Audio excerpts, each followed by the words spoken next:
The Curbsiders have partnered with VCU Health Continuing Education to offer free continuing education credits for physicians and other healthcare professionals. Check out curbsiders.vcuhealth.org to create your free account and to start claiming CE credit.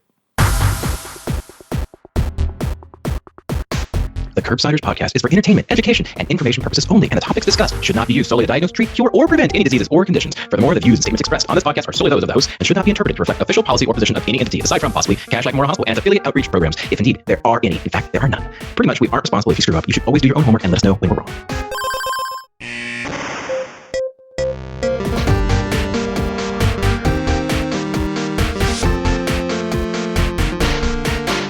All right, Paul, so let's take this again. As you know, I did not like that first take, so let's take it again. Welcome, audience. This is the Curbsiders. Tonight we'll be talking about inpatient management of heart failure with a fantastic guest, Dr. Michelle Kittleson. Before we tell you about her, Paul, tell the audience, what do we do on this show? Why are we here, and why are we still doing this? It's a great question. I think we're learning that the more we repeat the same thing over and over again, the more natural it becomes. So I think this has been a learning exercise that I'm happy our listeners get to see in real time. Above and beyond that, we are the internal medicine podcast. We use expert interviews to bring you clinical pearls and practice-changing knowledge. And the expert we have today, I know I say this every time, but boy, what an expert we have. We have the great Dr. Michelle Kittleson of the notorious, or I should say famous, I guess, Kittleson Rules on Twitter. Dr. Kittleson, she is the Director of Postgraduate Education in Heart Failure and Transplantation Center at Cedars Sinai's Smith Heart Institute. And she tells us all about how to manage acute decompensated heart failure on the inpatient setting. And we do touch on some outpatient points. But before we get there, I'm going to read off all of her numerous awards and honors and background. Dr. Kittleson is setting a new bar as perhaps the first quadruple threat. She is a physician, scientist, educator, Twitter aficionado. She received the Samuel A. Levin Young Clinical Investigator Award from the American Heart Association and the Clinical Faculty Teaching Award from the UCLA Department of Medicine. More importantly, if you don't follow her on Twitter, you are all missing out. She uses the platform to share clinical pearls and spark discussion about the gray area between guidelines. I personally love her rules because they tend to be very patient-centric, which speaks to my heart. And in this episode, she teaches us how to confidently manage acute decompensated heart failure, what to do, how not to break the rules, and how not to irritate her. So, without further ado, let's talk to Dr. Kittleson about how to manage heart failure. Michelle, thank you so much for joining us. And as always, before we get into heart failure, we're going to ask you just a little bit about yourself. First question, though, give us a one-liner and maybe throw in a hobby outside of medicine that you want the audience to know about.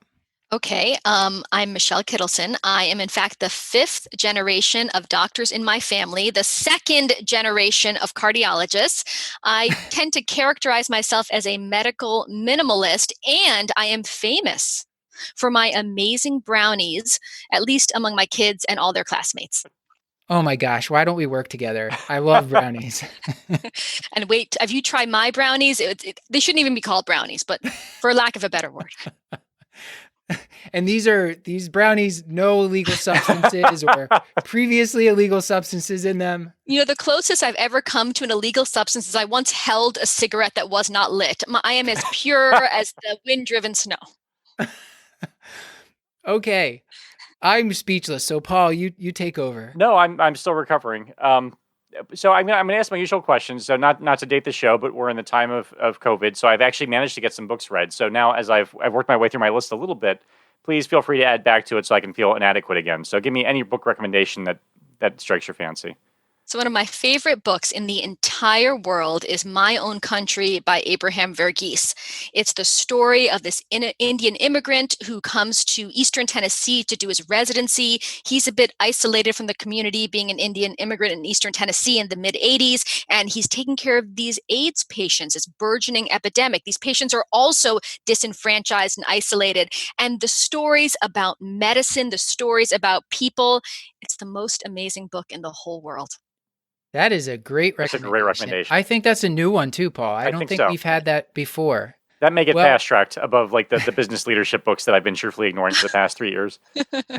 So this is a question we often ask our guests about failures. So as somebody who has been to, at some point in their life, been at Harvard, Yale, Johns Hopkins, so very familiar with failure, can you tell us, people might think that maybe you have not experienced any failures or any hardship, that everything's just come super easy to you.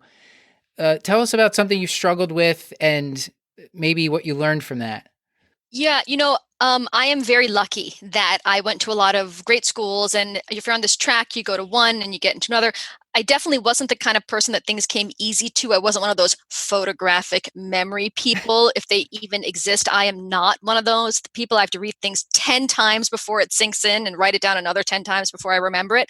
But I did try out for high school Jeopardy because I was convinced as captain of the math team that if I were to get onto high school Jeopardy, I would achieve a sense of popularity in my high school. You can tell I was a bit tone deaf as captain of the math team. It's all easy street from there on out. No, it's foolproof. Good. High school Jeopardy would somehow catapult me to the fame of the prom queen and king. And I didn't make it. And I was not very popular. And what I took away from this life lesson is that life is long and good things come, and not everything turns out amazingly. But if you work hard and you be nice, everything's okay in the end. High school Jeopardy. That's also new ground there, Paul. Can you just gave us some great advice, but do you have any favorite advice at any point in your career, maybe when you were a student or when you were still in training, that you can pass on to our audience? Yes, I love giving people free advice. So my best advice for medical students is the first few years when you're learning all those facts, it's not really supposed to be fun. Just like when you start to learn a foreign language, memorizing grammar is not fun. But once you put in the time and you learn what you need to learn, then you get to the appreciation, the enjoyment. You have to know the grammar to enjoy the poetry. And I think medicine is the same way. And knowledge is never wasted. So all that time you spend learning organic chemistry or calculus that you may never directly use again, you've trained your brain with discipline and motivation, and that's never a bad thing.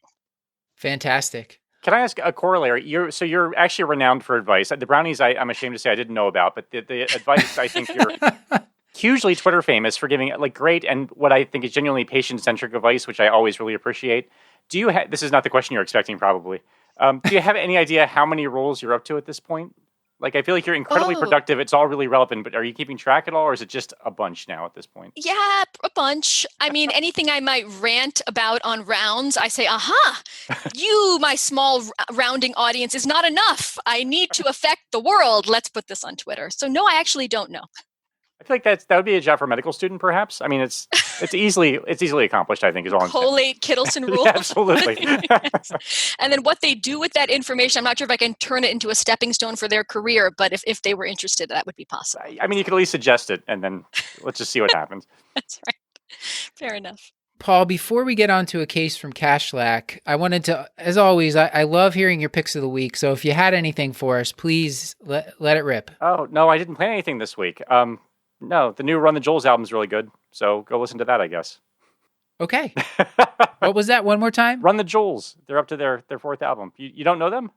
Paul, I never know what you're talking about. Musically, Yeah. the movies a little bit more. Yeah, music, no. You'll like it. Okay. Thank you. So with that, Paul, would you like to give Michelle a case from Kashlak Memorial to start us off? I would love to. So we're going to talk about Mrs. Athena Paradigm Rose, which is an all-star name. She is a 73-year-old woman. She's presenting with a 4-week history of increasing dyspnea and edema.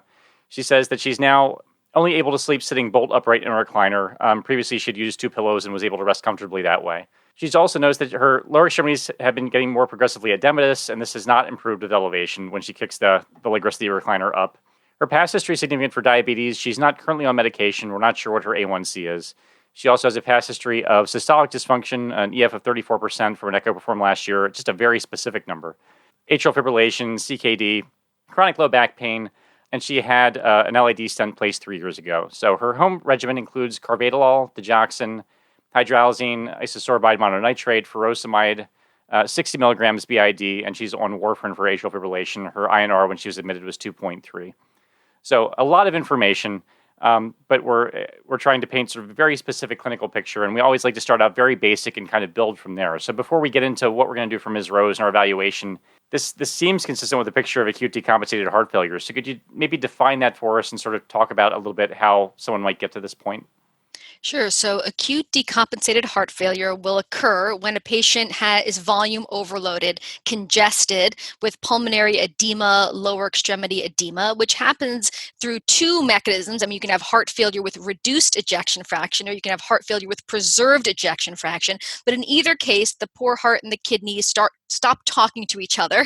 And as fluid retention occurs, it builds up. So they have symptoms of shortness of breath and edema. When I think of how I evaluate, I mean, the first step with anything in medicine is you always want to ask yourself, why? Why is this happening? And I love the failure mnemonic. I got through medical school using mnemonics, so forgot to take medications, anemia, arrhythmias, ischemia, infarction, uptake for the loss of thyroid disease, renal, and then dietary indiscretion, salt indiscretion. So, and when I work through those options in a patient sitting in front of me, I try to divide it into what will I figure out in the history, what will I figure out in the physical exam, and what will I use laboratory and testing for.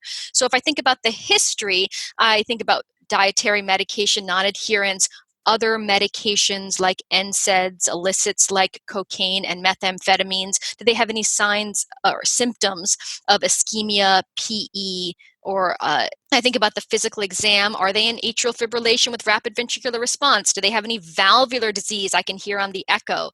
And then laboratories and testing, are they anemic? What's their TSH? How does their creatinine look? Troponin, tox screen. So I try to put it together and organize it in that way to figure out what the source may be.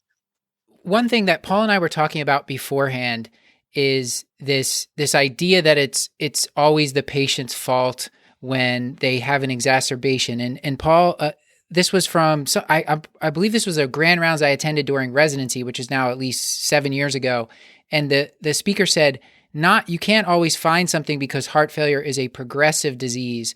And so is that something that you subscribe to as well? Like, is it always the patient's fault, or is it a chance that it's just no matter what we did, something was going to happen eventually? Oh, I love that question. So is it the patient's fault? Now, clearly there may be lifestyle or behavioral issues that are precipitating the decompensation. There may be lifestyle or behavioral interventions that are precipitating the patient's decompensation. And it's important, I think, to ask about them in a way that will elicit an honest response. I mean, listen, sometimes I lie to my doctor because I want to, yes, my children brush their teeth twice a day, every day, and we always eat vegetables. I mean, I don't want to feel bad in my doctor's eyes, my pediatrician's eyes. So I try to ask them in a way that's less confrontational. Like, listen, I know it's really hard to follow a low salt restriction. Food without salt tastes horrible. Is there a chance you've been eating more foods with salt occasionally, restaurants maybe where there's hidden salt, and to give them a way to be honest without feeling shameful about it. The second point I'll make is it's really important to look for a reason. The two reasons why it's important to look for a precipitant. First, if you find something, you may be able to prevent it. Maybe it is some valvular disease that could be addressed. Maybe it's a thyroid problem that could be addressed. And if you can't find a reason after an exhaustive assessment based on your history and physical and labs, then that's even more concerning, as your grand round speaker indicated, because if you can't find a reason, it tells you the patient is so tenuous that anything can tip them over, and that's an insight into their prognosis. Part of what we did, and that's because this is the way I asked the question, so this is my fault, but we leapfrogged a little bit over the illness script and sort of into causes of exacerbation. So I'm wondering, when you're talking to a patient and trying to put together whether or not this is decompensated heart failure or not, are there any historical features that seem particularly helpful to you that really kind of cinch the diagnosis, like the patient's reporting sleeping in a recliner? Is that useful, or is it just sort of incidental? Yeah, no, absolutely, 100%. I think it's figuring out, because shortness of breath can be caused by 100 different things. So how do you figure out if the shortness of breath is actually heart failure? And to me, orthopnea is such a specific symptom that really only happens when you have elevated filling pressures. So, and it's not just enough to say how many pillows do you sleep on, because I sleep on 2 pillows and I'm convinced my ejection fraction is probably 70 or 75%. But it's, why do you sleep on two pillows? Is it because you need them for comfort, or you need them because you're short of breath? What happens if you don't have those pillows?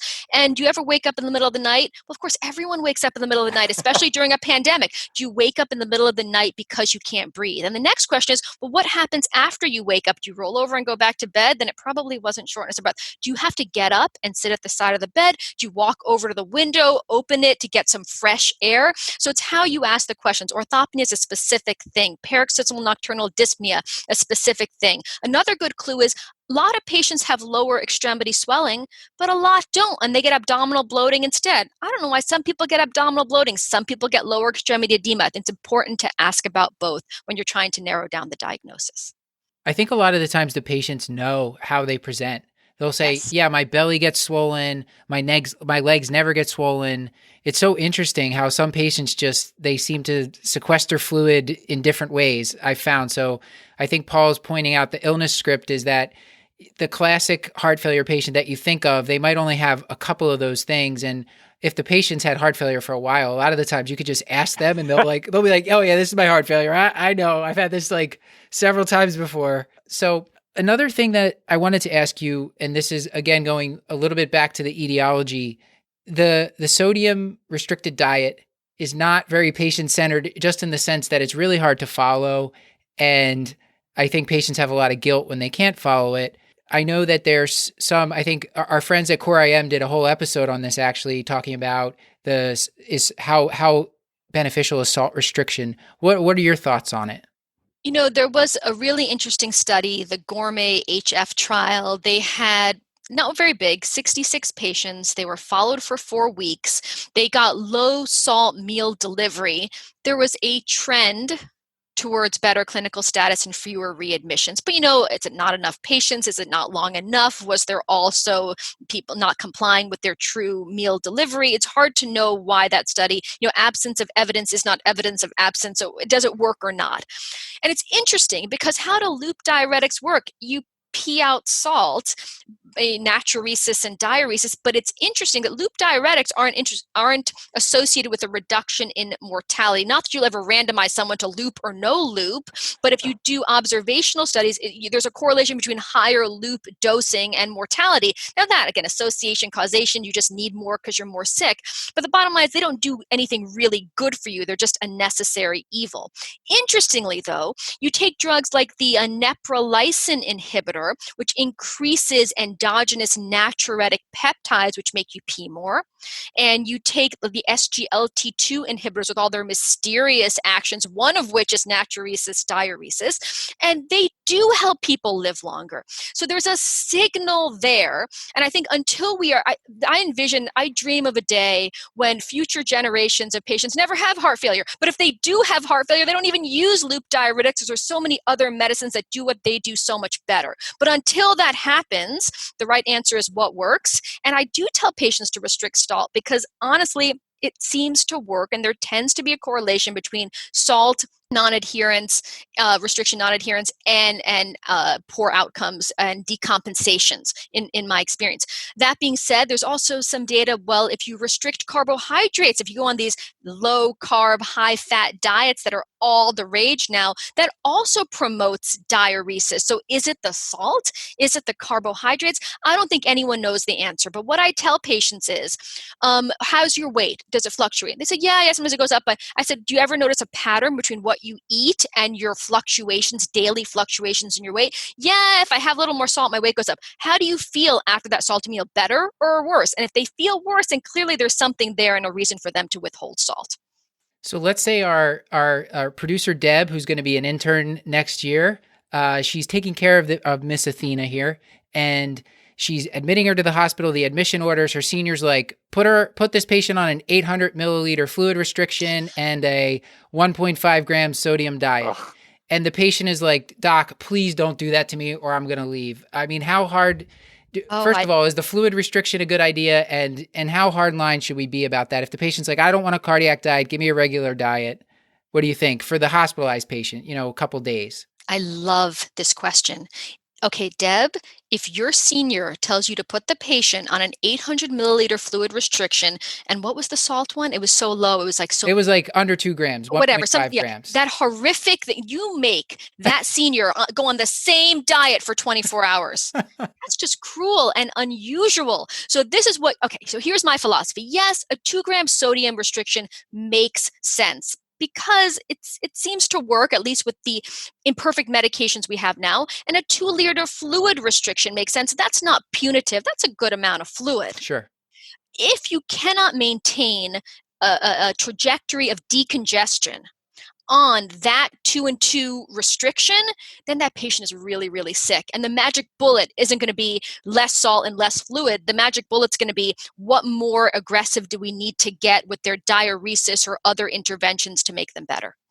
Okay, great. Thank you. So audience, and we can link to, there's 1 or 2 trials that our friend Tony Brew has been putting out on Twitter in the past that they looked at this, and it's definitely not going to change your outcomes if you're really aggressive, and it's just going to make your patient not like you. So be nice to your patients. All right, Paul. It has so many reasons to not like me as it is. I don't really add to the list. So, Paul, what's your next? What's next? See, you have us screaming into management, and I still want to talk about the physical examination. I still want to let's go back to the workup a little bit. So, what physical exam features again?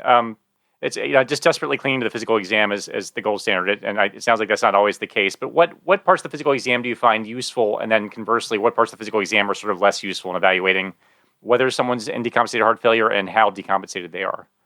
So you guys might be too young to remember on 60 Minutes, there used to be a guy that did the little summary funny part at the end called Andy Rooney. Oh, sure. Yeah, Yes. Of course. So Andy Rooney is like the original curmudgeon, right? I am the Andy Rooney of cardiology. I consider myself a total curmudgeon. I'm a skeptic. If it's new, I view it with suspicion until I'm sure it actually works. So that's a long way of saying I love the physical exam too. I love the physical exam. I love cardiology because the physical exam matters. You cannot diagnose decompensated heart failure without a physical exam. And you cannot stratify your patient within decompensated heart failure without a physical exam. So what I use the physical exam for is, number one, to tell me, are they in heart failure? So I take the combination of the history, orthopnea, PND, abdominal bloating, lower extremity edema on the history. And then I combine that with the factors on the physical exam to stratify them into profiles. Are they warm and wet, well perfused and congested, or are they cold and wet? So what I find most helpful in the physical exam to do that is, of course, the jugular venous pulse. I love the jugular venous pulse. I love internal jugular access. The movie Braveheart came out when I was an intern. Oh, and I remember going to I know I'm very old. And I remember going to the theater and watching it on the huge screen. I went with my good friend, my co-intern, and she was in love with Mel Gibson. This is a long, long time ago, right? And she was transfixed with these huge pictures of Mel Gibson on the screen. And so was I, because he had the perfect triangle in his neck. There was the sternocleidomastoid, and the clavicle. And I'm I could go right there and hit the internal jugular. See, I trained before ultrasound. There's so much about me that's old. Anyway, I digress. The jugular venous pressure is so important because it's the most dynamic assessment of the volume status. It's a straight shot into the heart. It's your best barometer. So how do you examine it? I find that looking at the JVP is a very zen thing. The patient's at the right angle, they're about 30, 45 degrees, kind of tilted a little up. Their head's turned, not cranked to the side, just gently turned to the side. You don't want to tamponade the vein with the muscles. You don't want to get the skin too taut. And then just, a little mood lighting in the room, nothing too bright, no lights flashing right on the neck. And then you just look, you just become one with the neck. You look for a biphasic flicker. And if you look at enough necks, you begin to see it. You see the pattern. You see the veins collapse. You see the shallows from where they were. You see it there. And if you don't see it, you lie them down. You sit them bolt upright. Maybe you've missed it. It's too high. high, it's too low. Then you see a little flicker. You're like, I don't know. Is that carotid? Is that jugular? And then you say, okay, A wave, C wave, V wave. But no one has ever seen a C wave. Not even Osler ever saw a C wave, right? And you'd think A wave, V wave, but I don't know. I don't remember that diagram of the cardiac cycle. It's okay. There's two maneuvers you can use. First, you press on their belly. Pressing on their right upper quadrant sends a bolus of blood to the right side of their heart, which plumps up the jugular venous pulse. And so if it gets bigger as you push, that was jugular. The second thing you can do is press on it and see if it goes away. Pressing on it will make venous pressure go away. It won't make arterial pressure go away. And so that's what I love to do, and I love to follow that serially. There's nothing more satisfying than looking at the JVP. I recommend to all of you out there to examine the JVP on every patient you see. Surgery, medicine, psychiatry, OB, maybe not psychiatry. Check the jugular venous pulse, because if you check enough normal ones, you'll know when it's not normal. So that's the jugular venous pulse. The second thing I really love is listening for an S3 Gallop, because an S3 is basically never a good thing. Never a good thing. Murmurs, they come and go. Sometimes you can't even hear them if it's an MR and it's really severe and it's a low gradient. AS, that'll be pretty obvious. But that S3 Gallop is a very scary thing. Even a brave heart failure cardiologist like me gets very scared when I hear an S3 Gallop. And then what do I not pay any attention to? So I have like a list of internal rules, which I don't share on Twitter, which are things that annoy me. So many things annoy me. One of those things, which I'll share with you, is when someone says the patient is wet/dry because they have crackles/no crackles. Nothing. I can't remember the last time I've listened to lungs on a daily basis in a patient admitted with heart failure. Crackles are neither sensitive nor specific for decompensated heart failure. You can have crackles because of atelectasis. You can have no crackles due to upregulation of the pulmonary lymphatics and chronic heart failure, so a high wedge isn't reflected in the crackles on exam. So don't listen to the lungs if you don't want to. Say Kittleson said it was okay if your attending challenges you. I'm perfectly happy to defend my position. Look at the jugular venous pulse every day. Listen for the S3 on admission for sure, and if they're not doing better. That's my exam. So that's great. I think the something that I would just point out to people, if you have ultrasound available, and Dr. Kittleson, Michelle, I know you're not doing bedside ultrasound yet, but I say yet because maybe you will. But I found that for the JVP exam, for the larger patients, you do it the same way pretty much. You use an ultrasound. So I found that very helpful. And you can also look for B lines in the lungs with the ultrasound. So that's game changing. That's really not the focus of this episode. We'll be doing future episodes on POCUS, but it is helpful for the cardiovascular exam.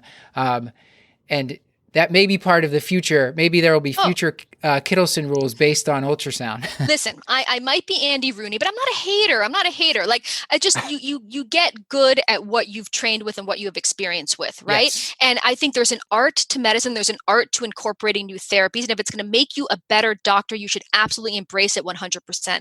Honestly, at this late stage in my career, I'm not convinced it's going to make me a better doctor. But like you said, I may be convinced at some point.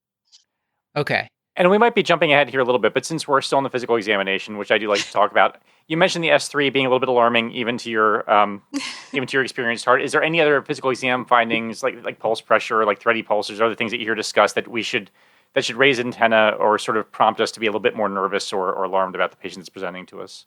Yes, respect tachycardia. Tachycardia is very, very bad. So tachycardia means that poor heart cannot maintain its stroke volume, but it's trying so hard to please you and do everything it's supposed to do that it increases the heart rate to maintain cardiac output. So tachycardia is often a terminal sign. And the knee jerk, of course, is to lower the heart rate because they're so uncomfortable and it's going so fast. And that can make everything so very much worse. So sinus tachycardia is a symptom, not a disease. And even atrial fibrillation with rapid ventricular response is a sign that something terrible underlying is amiss. So if the patient is tachycardic, I get very nervous. Let's talk a little bit about the labs. We haven't given you any labs yet for Miss Athena, but our intern here, Deb, we're just making you the intern for this case as she's watching us record here, listening to us record.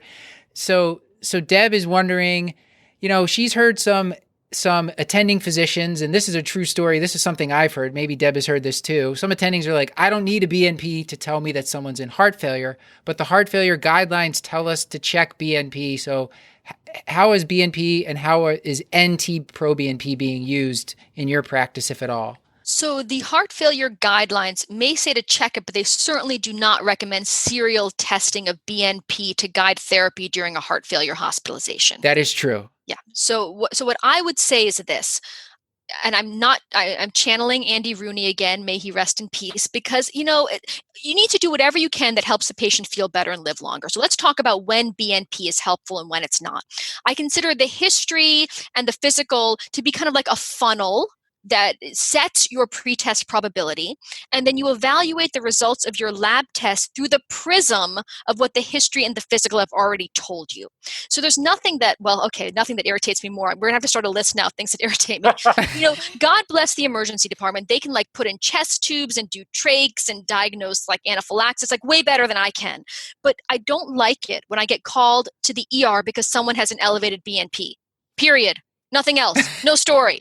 That's not helpful. There's no lab test in the world that's actually going to tell you if someone's sick or not sick or in decompensated heart failure or not in it. If it's negative, sometimes it's helpful, but if you have HFpEF or obesity, And if it's high, well, is it because they have renal failure? Is it because they have chronic LV dysfunction? So I don't rely on it. I say I don't like to check a test that won't change my management. If by my history and physical, I do not believe the patient has heart failure, this elevated blood test is just going to annoy me. It's not going to convince me. So I don't find it helpful to use, and certainly not serially. That's not recommended by guidelines. And what about to compare? I don't see people following it daily like you follow a creatinine or something like that, or a sodium. But on admission, they might say, okay, they're presenting to me in the mornings as the teaching attending. It was 20,000 last time. This time it's only 5,000. And the patient, well, let's just say that alone. Does that alone tell you anything? I mean, not really, because say the patient feels 100 times worse. I don't know. And if they feel 100 times better, maybe, so I don't know what to make of that. And now there is, I know, data to indicate that if your BNP doesn't fall by a certain amount, or if it's above a certain amount by discharge, it's a bad sign. But again, it's really easy to do research on things that are bad signs, but it's very hard to know how that is actionable and how you change patient management based on it. So I don't follow it. So which labs should our listeners and should our astute future intern, Deb, pay attention to when she's got this patient, she's admitting them, and which labs for admission and then to follow over the course of the admission? I mean, this is really wonderful because our astute soon-to-be intern, Deb, I feel like I can mold her and shape her before bad habits set in. This is such a beautiful time in her unformed, undifferentiated educational life. So if I were on a desert island with an acute decompensated heart failure patient, I had a lab because why not? But I could only get 3 labs. I would check a sodium, a potassium, and a creatinine. I actually don't want anything else ever. And I'll tell you why.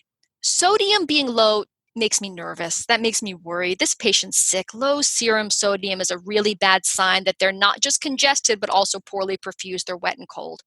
Potassium, I want to know because, can I give them all the good renin, angiotensin, aldosterone system inhibitors, or can't I? And a creatinine, because the creatinine is the canary in the coal mine. It's going to tell you there's problems before you even know that there are problems, because all the blood filters to the kidney, so the kidney's the first one to know if there's a problem. The Foley is the poor man's swan, everyone's favorite phrase. So I want a sodium, I want a potassium, I want a creatinine, and I want them every day. I don't necessarily want them twice a day. Maybe, I'm not sure yet, but I definitely want one every day. That segues nicely, and I think we finally made it to management, diet notwithstanding. So can we recap first, Paul? Because we've gone over a ton. Do it. So the first things that we talked about was trying to figure out why they are in heart failure. You have your failure mnemonic, so the things to think through, and you gave us a whole list there. Some of them were just not taking their medication. Some of them were medications they were taking that they shouldn't be. And some maybe they were having dietary indiscretions, things like that.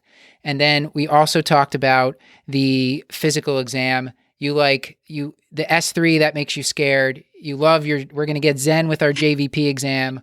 We are going to look for lower extremity edema. We have permission not to listen to the lungs, and a high heart rate should make us scared as well.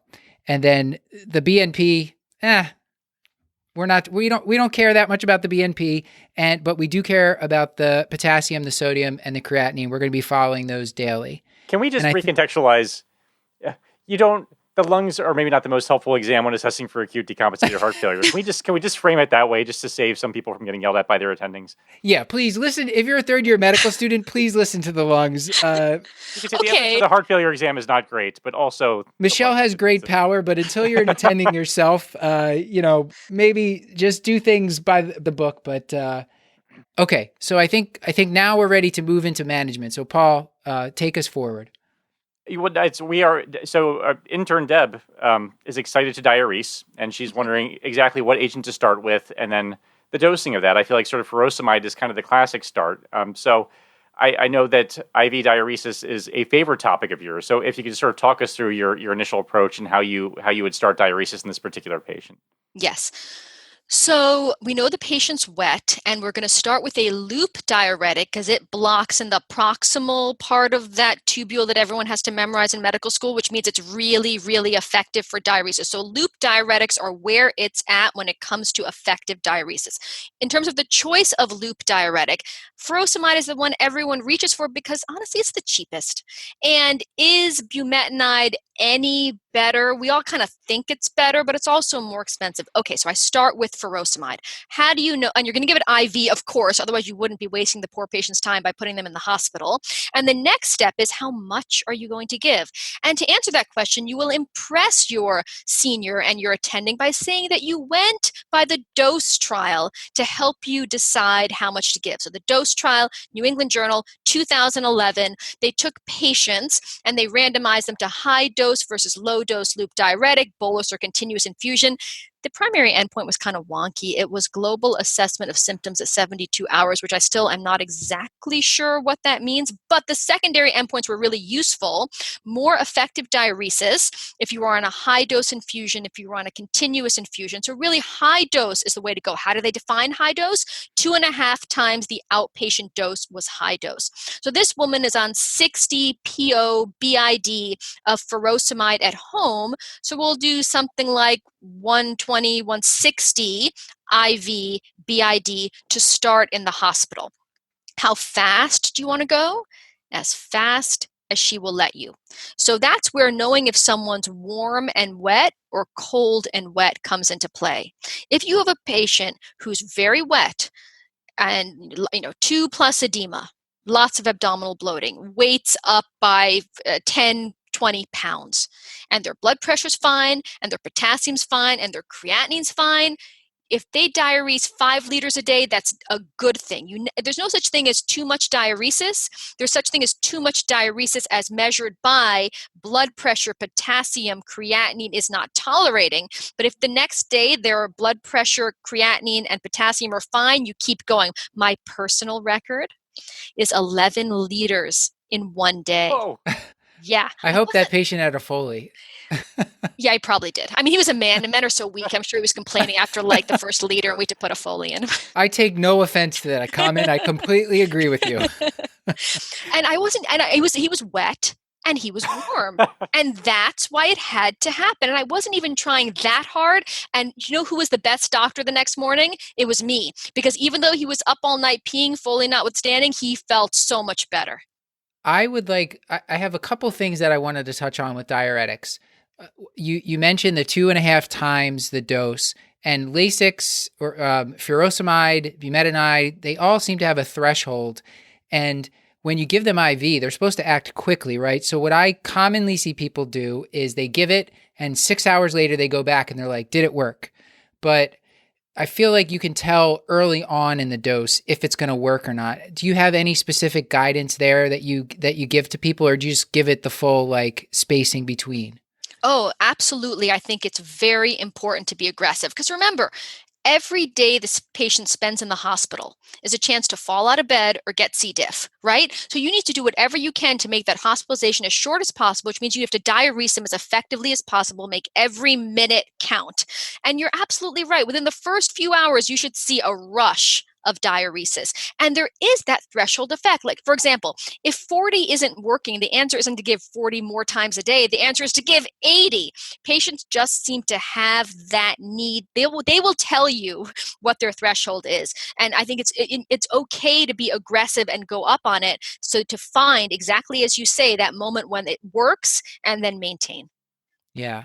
I think usually like if you give 40 IV and within the first hour or two, they're not like peeing a lot, then you can just give them 80 and just and go right to it. And then the other thing that I find is if you're doing a good job with diuresis, the patient will tell you about it. Like if you ask a patient, I gave you the diuretic, did it work? And they're like, and they have to think about it. Yeah, they're not sure. It didn't work. Yeah. It didn't work. Whereas if their urinal is on their bedside table and it looks like there's water in it, you're like, yeah, I've done a really good job today. Exactly. And I'm trying to remember what the other thing okay, so we told our patient we're going to give them a totally reasonable, they can drink up to 2 liters a day. So how much urine should they be making from this diuretic? You mentioned 11 liters. That's a record, but what's like a reasonable target to shoot for? And if we're given Lasix twice a day? I mean, a reasonable target, as far as I'm concerned, is a minimum of 2 liters negative. I mean, 3 liters negative, 4 liters negative, fantastic. And how I sometimes like to do it is work backwards. So I say to myself, every plus of edema is going to be 5 pounds or so. So someone has 1 plus, 2 plus, 3 plus, 4 plus, I can figure, do they have anywhere from 10 to 40 plus pounds to lose? And then I say to myself, okay, if they have 30 pounds to lose, that's 15 liters. If I try to make them 2 liters negative a day, we're here for an awfully long time. If I can make them 4 liters negative a day, this hospitalization will be much shorter. Their blood pressure, potassium, and creatinine allow. So I'll try to be very aggressive and get to that minimum 2 liter mark on the first day. If I get there, and the blood pressure, potassium, and creatinine are still okay, I might even push farther on the second day to get 3 to 4 liters negative. And I love furosemide drips. I love furosemide drips. And people say, well, the dose trial didn't show a benefit. I'm like, really? In global assessment of symptoms at 72 hours, that's a tragedy. You know what? They are just magic. And you start at 10 mgs an hour and you're up to 20 mgs an hour, and you turn them off between 11 p.m. and 5 a.m. because we are not sadists, we are physicians, and you do need to sleep at some point, but you'll get so much bang for your buck during the day. So for my threshold is if I can't get someone to pee how much I want them to pee on 80 IV twice a day, I just go to a furosemide drip because I just find it works. And it's not unusual when these patients sort of initially present. You mentioned if their creatinine is okay, but it's not unusual for the patients to have elevated creatinine. They're very congested. They lost some forward flow. Does that impact your dosing, or how do you sort of factor that into where you start the diuretic dose? You know, as long as the creatinine is a little high but not a lot high, what does that mean? If it's less than double baseline, then I want to push, because their creatinine is either high because they're so congested and it's going to get better as I decongest them, or their creatinine's high because their index is so horrible and attempts at decongestion are going to fail. But you still have to give decongestion a try at first, unless you have other obvious signs they're in cardiogenic shock because their blood pressure is horrible. When we were talking, we did an episode on HFpEF with Clyde Yancey, Dr. Clyde Yancey, and he mentioned that there's some different phenotypes in heart failure.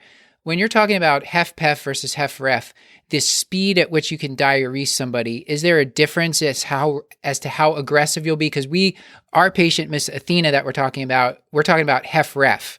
Yes, it absolutely makes a difference. I mean, they are two 100% separate animals. They almost shouldn't even have the same related names because they're so different.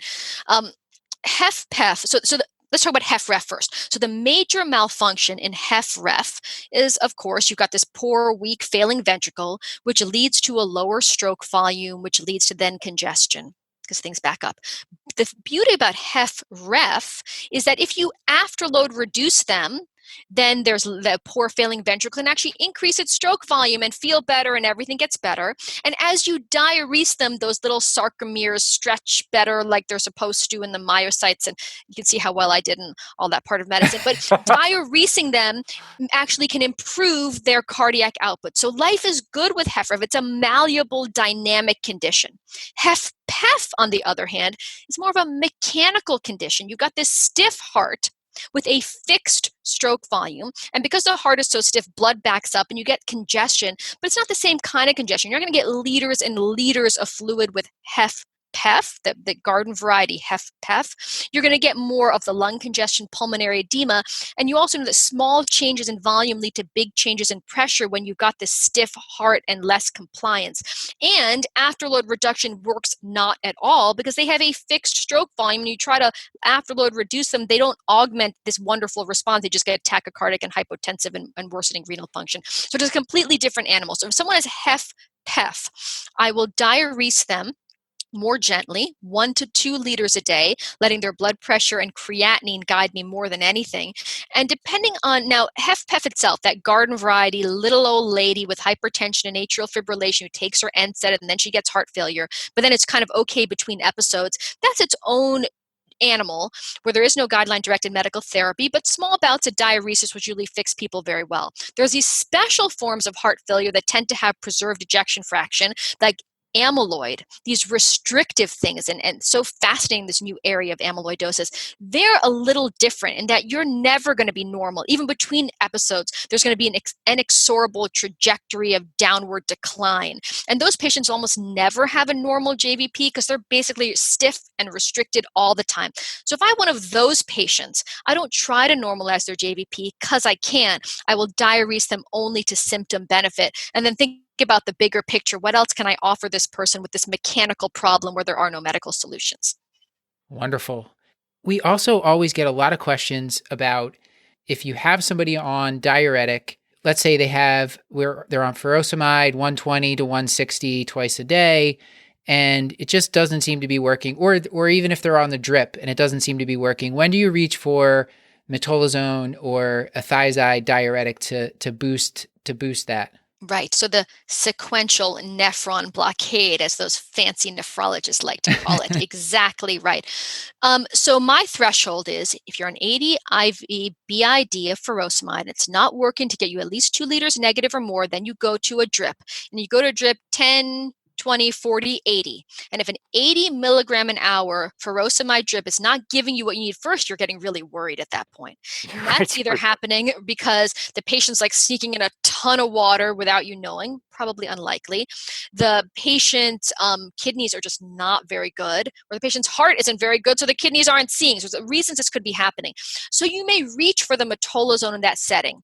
And I like to reserve metolazone because I find it's scarily effective. It will make you pee, but it will make you pee at the expense of your sodium and your potassium and your creatinine, my beloved labs. Your sodium will plummet, your potassium will plummet, and your creatinine will go up because it's so unpredictable and such a huge, strong gun. So when you're reaching for metolazone, that can never be the end of the story. You're reaching for metolazone and you're trying to figure out, why is this happening? Is it the heart's really bad, the kidney's really bad, or both, and why? You mentioned your precious labs. How dogmatic are you about the potassium of 4, the magnesium of 2? Me, dogmatic? I don't even know what you could be speaking of, sir. So I'll tell you, yes, because I feel like sometimes you do things, you read it in a textbook. Sometimes you do things because you didn't and something bad happened to a patient. So over at Kashlak Memorial, there have been instances where patients' potassium has fallen to low levels and they've gone into ventricular arrhythmias requiring defibrillator shocks. And that is iatrogenesis in its most perfect form, right? They did not have to get hypokalemic. So I think keeping your K above 4 and your MAG above 2 is not because you're going to have a dangerous arrhythmia at 3.9. It's because you want a buffer so that when someone slips them that metolazone late at night, that they still have a buffer, that they're not going to get into that dangerous zone of hypokalemia. When it comes to hypomagnesemia, one thing I love about mag is you can't really overdose on it. Any pregnant woman will tell you can give as much mag as you want. And honestly, if you give it orally, they'll just poop it out. And mag is just kind of sometimes just the wonder drug that fixes stuff. So you're diuresing the patient, and they're really happy because they're peeing a lot and they're feeling better, but they're not happy because they're just achy all over, and they got the ennui, the furosemide ennui. So what do you do about that? Sometimes just a little bit of extra mag, even if the mag level is okay, fixes everything. So I love oral magnesium oxide for that reason. So with your permission, I'd like to take us back to the admission orders. Okay. So intern Deb has chosen her dose of diuretic. She feels good about it. And the patient, by the way, has been adherent with her medications. Let's just put that on the table. So she's on carvedilol 25 milligrams twice daily. And let's say the patient's blood pressure is 90 systolic, the heart rate's in the 50s. The patient actually, from a blood pressure standpoint, doesn't feel lightheaded or sort of presyncopal or woozy or anything like that. The internal conversation is, what medication should we be holding? Should we just stop the beta blocker right now because the patient's blood pressure just seems so tenuous? And what medication should we be hanging on to like grim death, and what should we be dropping for the time being? Hanging on to like grim death. Hanging on to like miraculous survival. Let's put it that way. So, okay, guideline-directed medical therapy should always be continued during hospitalization unless you have a really good reason to justify why not, meaning the reason isn't, they're hospitalized. It has to be something more than that. So let's talk about beta blockers first. So there are observational studies to show that if you stop the beta blocker in hospital and short-term mortality readmissions are higher. Now you could say, what is that? Cause, effect? Are they sicker because you stopped the beta blocker, or they stopped the beta blocker because they're sick? But really, if you look at the baseline characteristics in some of these, they're actually the same, and stopping the beta blocker patients did worse. Could be an element of therapeutic inertia, like when you get to clinic, they're not on it, I'm not going to really restart. They probably had a good reason for stopping it in the hospital. So for all of those reasons, keep them on the beta blocker. When would I get rid of it? I would get rid of it if there's obvious things, like the patient has symptomatic hypotension, significant bradycardia, heart rate less than 50. Why else? If they had a recent increase in their beta blocker dose that you think is the reason they got into this decompensation, that's a good reason to say, maybe you don't even have to stop it. Let me peel back and see where the dust settles. And the other reason would be, I think I need an inotrope. If you think you need an inotrope, then that's a good reason to get rid of the beta blocker. Otherwise, keep it going. So this lovely woman with a blood pressure of 96 systolic and a heart rate in the 50s who feels okay, if the creatinine's normal, remember the canary in the coal mine to tell us that we're perfusing okay, then I feel comfortable continuing the beta blocker. Now, the renin-angiotensin-aldosterone system inhibitors, they're amazing because they don't just make people live longer, they actually make people feel better acutely. There's acute hemodynamic benefit of the afterload reduction. So you're continuing the sacubitril valsartan, not just because they're going to live an extra 5 years because of it. You're continuing it because they'll actually feel better in the hospital on it. Their hemodynamics will improve. Ditto for the spironolactone. Well, there's two reasons for spironolactone. One is the long-term mortality benefit, of course. And then the second is the potassium-sparing properties. Again, we're thinking about patients' quality of life. We don't want them to starve too much in the hospital. We don't want them to be up all night peeing. And we don't want them to have to swallow those horrible potassium horse pills. So because you don't want that, you try to max out the spironolactone as much as possible in the hospital for the K-sparing properties. Now, what about their kidneys? How bad do their kidneys have to be before you're going to take those medicines away? So if their kidney function is less than 2 times their baseline on presentation, I would continue it.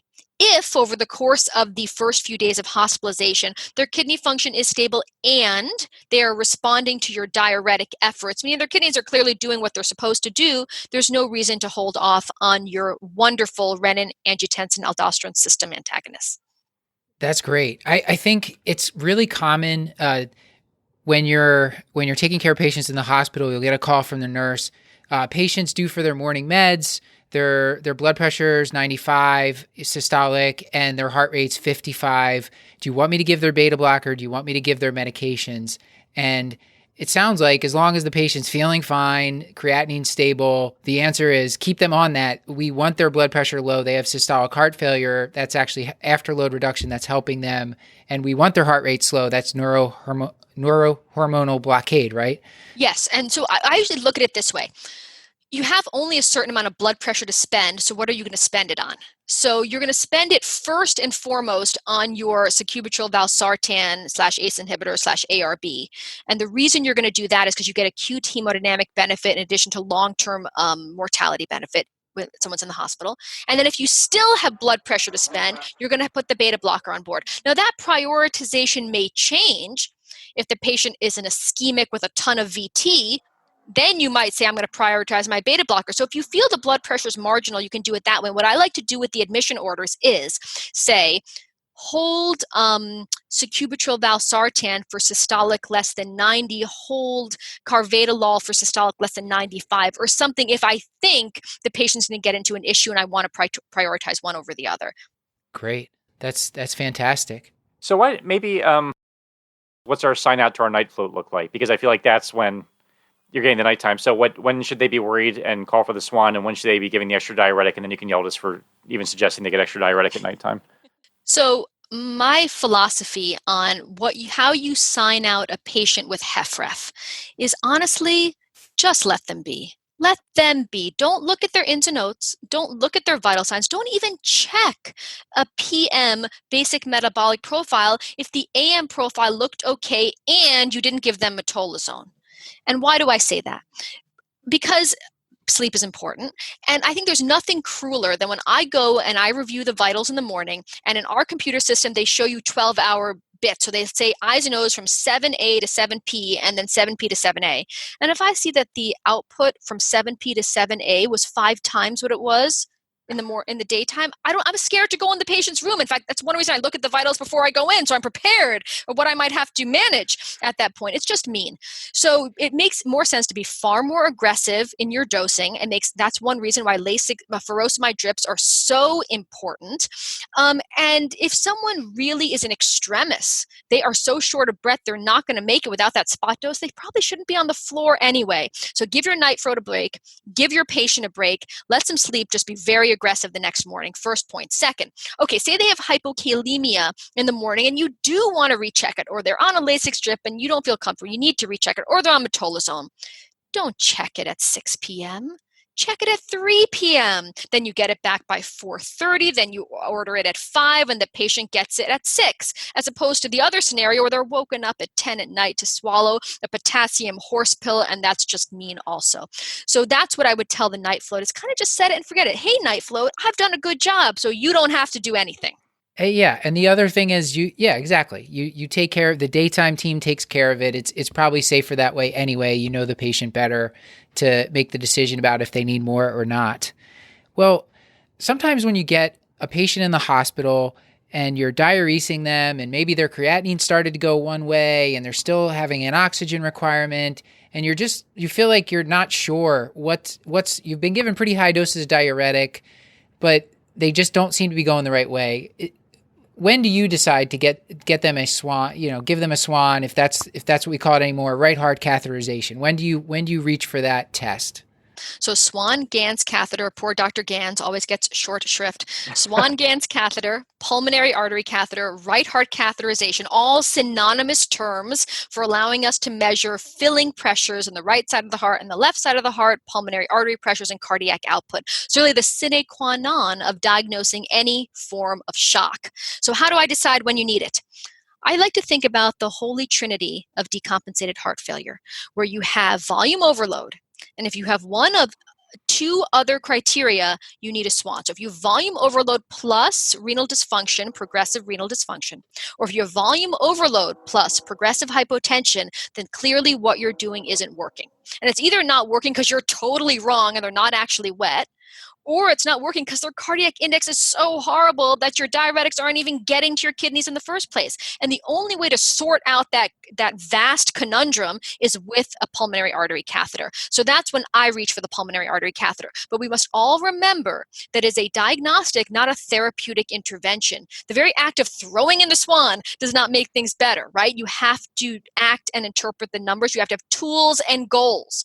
So your goals are an RA pressure less than 10, a wedge pressure less than 20, a cardiac index greater than 2. And then you have to use your tools, diuretics, inotropic support to meet those goals. And you have to have an exit strategy. Am I putting this in as a bridge to recovery and they're going to tune them up and everything's going to be awesome? Or am I putting this in as a bridge to more advanced heart failure therapies down the line? So Deb is really just giving all this medication, all the diuretics. She's following all your advice, but she still feels her patient isn't getting much better. How would she know when the patient does need an inotrope or inotropic support, as you just mentioned? You can start an inotrope empirically if the creatinine, our canary in the coal mine, is moving in the wrong direction, and you say, I'm looking at this patient. I don't need the pulmonary artery catheter to tell me that they are still massively volume overloaded. You can start a touch of an inotrope, dopa, dobutamine, milrinone. The right answer is what works. No one knows. And see if that support augments your diuresis. You can then say, well, gosh, I hate to operate blindly. Let me, in the light of day, place a pulmonary artery catheter to see what I'm actually doing and why it's working. Or you can say, you know what, this patient's not really a candidate for anything more aggressive. If what I'm doing right now is working, let me just keep it on for now. And once they're effectively diuresed, wean it off at that point. Okay, fantastic. So we've done all this. Let's say maybe the patient went to the CCU and they got better. They've now come back out. They're looking much better. They're off oxygen. When do you decide to switch the person back to oral diuretics, and how long do you keep them after that? Let's talk about what's our endpoint and what's the transition of care going to look like? Right. So good endpoints are resolution of symptoms, normalization of your jugular venous pressure and HFrEF, absence of abdominal bloating, lower extremity edema. These are the lofty goals we aim for. Bad targets are clear lungs or quote-unquote dry weight. What is this dry weight? Do patients have a magical scale at home that actually knows when they are normal volume and not congested? I don't think so. So yet another way to irritate Kittleson on rounds is to say, the patient came in at volume overloaded and now I have diuresed them to their dry weight so they're ready to go home. What does that mean? So you may give them a new dry weight, but you never diurese them to a self-reported dry weight unless maybe they are an accountant or an engineer. Then maybe the dry weight is okay. But even then, I'm not 100% convinced. I would say, or a former chief master sergeant in the military, in my experience, because they keep records of they keep meticulous records. All right, yes. I'll accept that. Okay, so we get them down to a weight that we feel is reasonable, that a weight and symptoms and everything's looking better. What does a good handoff of care look like? And is there any that you have the audience's ear here? So when should they be seen in the office after leaving from this heart failure admission? So first, let me talk about what dose I'm going to put them on to leave the hospital. So how do you decide? So a good rule of thumb for any medical student or intern is whenever someone asks you a question, it's never a bad idea to say, well, what was the last blah, blah, blah? Like, what did the prior EKG show? Or what was their outpatient diuretic dosage? That's really helpful to calibrate what they may need, right? Because if the patient came in on furosemide 20 twice a day as opposed to 80 twice a day, that'll give you more insight on what their outpatient dose should now be. Now, it might be the same that they came in on if you're convinced they absolutely weren't taking it at all, but it's likely going to be higher than they came in on because what they came in on, despite their best efforts, wasn't working. And I have another rule, so many rules, that if you're 500 cc's negative in the hospital, you will be even at home, because no one keeps as good track as we do in the hospital of what they're eating and drinking out of the hospital. So what I like to do on the day before discharge is put them on the diuretic dose we have fashioned and then watch them for 24 hours and see how negative they were. If they're 2 liters negative, okay, better back off. If they're like 100 cc's positive, better go up. I rarely, if ever, keep them a second day to make sure that oral dose worked, but that gives you insight of how to adjust the oral dose for discharge. The other things that's really, really lovely to do is actually put the admission weight and the discharge weight in the discharge note. That is so important because even though I said, what do I believe about a patient's self-reported dry weight, I do respect the dry weight after a hospitalization for decompensated heart failure, and that can be really useful to compare when they come back to clinic, which they should do within a week. They should absolutely 100% be seen in clinic within 1 week of discharge to have a basic metabolic profile to make sure your magic of potassium repletion was actually accurate and to make sure that their medications are working. And is there so much emphasis is placed on readmissions, which I fully understand. Is there any evidence about any of the other ancillary stuff that we tend to do? So things like heart failure education while inpatient or callbacks, or is there any other stuff that seems to be helpful to keep folks out of the hospital once you've gotten them back to where you'd like them to be? No. No. Right. I mean, no, but I mean, this this wireless implantable hemodynamic monitor known by the trade name CardioMEMS, there was a study that indicated in HFrEF and HFpEF it reduced heart failure hospitalizations. The study itself gives me some pause because of issues of blinding that may not have been perfect. So until a guideline comes out that really gives me more expert guidance on the trial, I don't tend to see that as a 100% reliable way to guarantee the lack of future admissions. This may or may not be a rapid fire question. Are you using, to prevent heart failure hospitalizations, are you using Sglt2 inhibitors? I'm using them, period. Am I using them to reduce heart failure hospitalization? So the ADHF trial is a very, very exciting moment for us heart failure transplant cardiologists. I mean, I remember where I was in August of 2019 when the ADHF trial results were reported. Now, they were reported at the European Society of Cardiology meeting in Paris, France. And I'll tell you, I was not there, sadly. But I remember, that's okay. I have 3 children. I'm never, ever going on vacation ever again. But that's a whole nother story. So these drugs are mysteriously, beautifully wonderful in ways we don't understand. And they do promote diuresis and natriuresis, and they do reduce heart failure readmissions and hospitalizations. But so do sacubitril valsartan, evidence-based beta blockers, and the aldosterone antagonists. So I just consider them as part of the armamentarium of guideline-directed medical therapy, the so-called quadruple therapy that's now been touted and promoted that patients should be on. And I know we're in acute management, but are you because I have the exact same question. Thanks for asking it, Matt. But are you typically adding those on, or if they happen to be on them, then you think, oh, good, this is even better that they're on this medication? So amazingly, just in May, so just 7-8 months after DAPA-HF came out, the FDA extended the approval indication of dapagliflozin. Is that how you pronounce it? Dapagliflozin? I try not to, is my answer to that question. That's why, I say Keppra. Oops, I can't use a trade name, but I can't say the other name for Keppra. Thank goodness we're not talking about seizures. So dapagliflozin now has an indication to be given to non-diabetics with HFrEF. How amazing is that? So I've been prescribing it left and right to patients who are non-diabetics who have a creatinine clearance above, it's either 45 or 60 based on the requirements from the FDA. I've been giving it, counseling them on the risk of genital infections. If the patient, and oftentimes lowering the loop diuretic dose because of the properties of diuresis. Now, what if they have diabetes? So one of the wonderful perks of being an attending physician is I'm allowed to say things that I don't really like and I don't want to know anymore. And on that list, I put diabetes, and I put glomerulonephritis, and I put fever and a rash. I don't need to know about that stuff. Oh, how dare you? We're internists.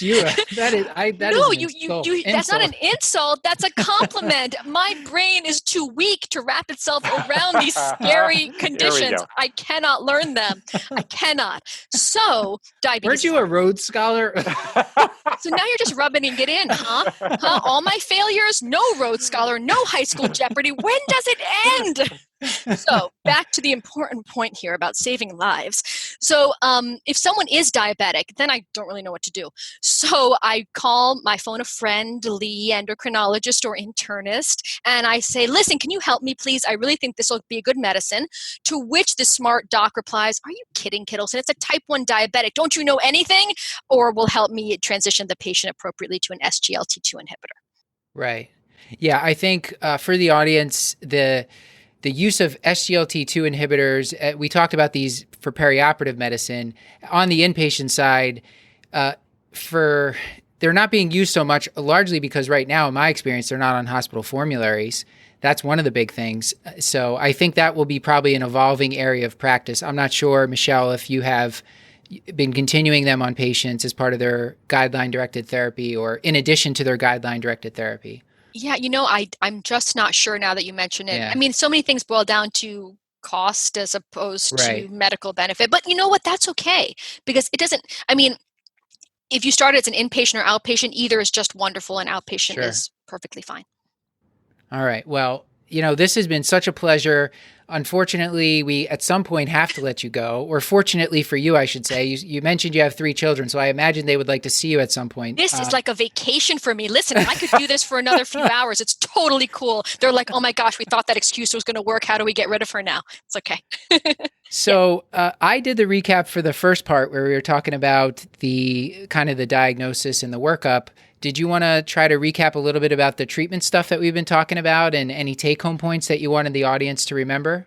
Yes. Can I do take-home points in general or just from the treatment stuff? Yeah, you could do take-home points in general. Maybe that's the better way to go. Okay. I think the first take-home point is you always want to know how sick your patient is. So are they warm and wet or are they cold and wet? So wet is easy. We talked about the jugular venous pressure, etc. The cold part, what's their creatinine? What's their sodium? Are they tachycardic? That's going to help you. Second is please let the patient sleep. So don't spot them in the middle of the night unless they're in extremis. And beware of the potassium horse pill, which makes people unhappy. So spironolactone is your friend in the hospital. And finally, the holy trinity of volume overload, hypotension, and rising creatinine. Those are bad combinations that make you think you need more information. All right. Anything you'd like to plug before we let you go? If we weren't in the midst of a pandemic, I would send you some of my world famous brownies. But when the pandemic is over, I'll send you some. Oh, I'm not sure that's a valid excuse. I have to be honest with you. I'm trying to parse through that. The mail still works. Grocery stores have flour now. That's not. I don't know if you wanted if I'm potentially an asymptomatic shedder sending infected brownies through the mail. I wasn't sure about your risk aversion. I think that ship has sailed. I think I'm fine for brownies. I won't speak for Watto. I think Paul invited me to a COVID party this weekend, actually. So and the first person who tests positive wins some brownies. Hooray! Yeah, exactly. Anyone who knows me know I'm not inviting anyone to any parties, so that's patently false. All right, we'll just fade this into the outro. This was great. Thank you so much. Amazing. Thank you. Yeah. You guys are awesome, incredible, and I just love awesome doctors. So thank you for being awesome doctors. No, ditto. Right back at you. Yeah. This has been another episode of the Curbsiders, bringing you a little knowledge food for your brain hole. Yummy? Sure.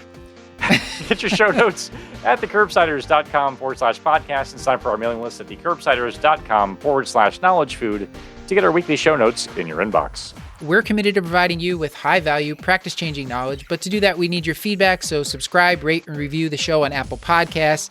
It really does help us. Also, you can send an email to thecurbsiders@gmail.com. I wanted to give a special thanks to our fantastic producer, Deb Gorth. She is in 25th grade, as she told us before the episode, so congratulations. And to our social media team, Beth Garbatelli on Twitter, Mad Dog Maddie Morgan on Instagram, and Chris the Chew Man Chew on Facebook. Until next time, I've been Dr. Matthew Frank Watto.